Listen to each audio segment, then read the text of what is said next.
കടന്നു വന്ന വഴി ഈജിപ്തിലെ റഷീദുർ റിള എന്ന വ്യക്തിയിലൂടെയാണ്.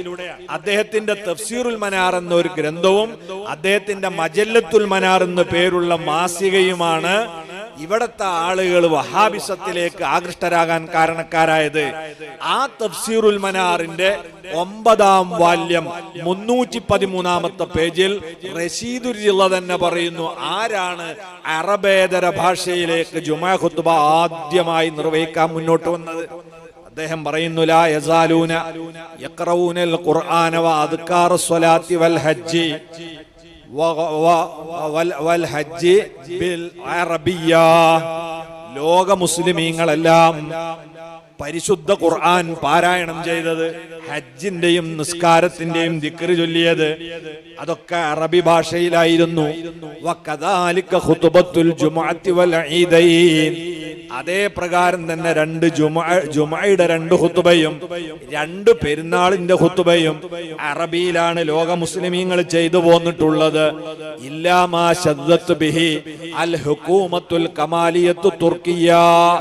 തുർക്കിയിലെ മുസ്തഫ കമാൽ പാഷ എന്നറിയപ്പെടുന്ന ഇസ്ലാമിക ഖിലാഫത്തിനെ ബ്രിട്ടീഷുകാർക്ക് ഒറ്റിക്കൊടുത്ത് ഇസ്ലാമിക സംസ്കാരത്തെ തന്നെ ആ തുർക്കിയിൽ നിന്ന് ഉച്ചാടനം ചെയ്യാൻ കൂട്ടുനിന്ന വ്യക്തിയായ റഷീദുർ റിളയാണ് ആദ്യമായി അറബിയല്ലാത്ത ഭാഷയിൽ ഖുത്ബ നിർവഹിക്കാൻ തുനിഞ്ഞത്. അമറത്തിൽ ഖുതബാ. അയാൾ ഖത്തീബുമാരോട് കൽപ്പിച്ചു, നിങ്ങൾ തുർക്കി ഭാഷയിൽ ഖുത്ബ ഓതണം. എന്തിനു വേണ്ടിയാണ് അദ്ദേഹം അതിന് തുനിഞ്ഞത്? തംഹീദൻ ലിസ്സലാത്തി ബിഹാ. ഭാവിയിൽ നിസ്കാരത്തിന്റെ കൂടി ഭാഷ തുർക്കിയിലേക്ക് മാറ്റുന്നതിന്റെ ആദ്യ പടിയാണ്.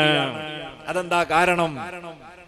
അയാള് ഇസ്ലാമിക ഖിലാഫത്തിനെ തകർക്കാൻ വേണ്ടി ജനങ്ങളെ സംഘടിപ്പിച്ച ഒരു ന്യായമുണ്ട്. അതെന്തായിരുന്നു?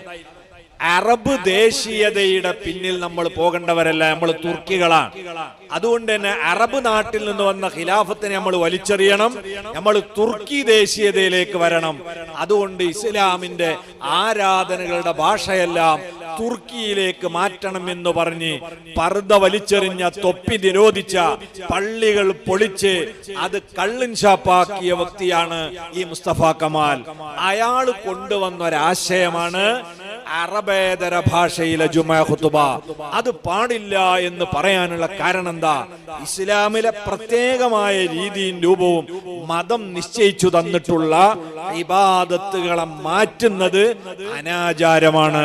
അതുകൊണ്ട് തന്നെ നമ്മളെ നാട്ടിലുള്ള പുത്തനാശയക്കാർ, അത് വഹാബികളാകട്ടെ മൗദൂദികളാകട്ടെ, അവരൊക്കെ ജുമുഅയുടെ ഖുത്ബ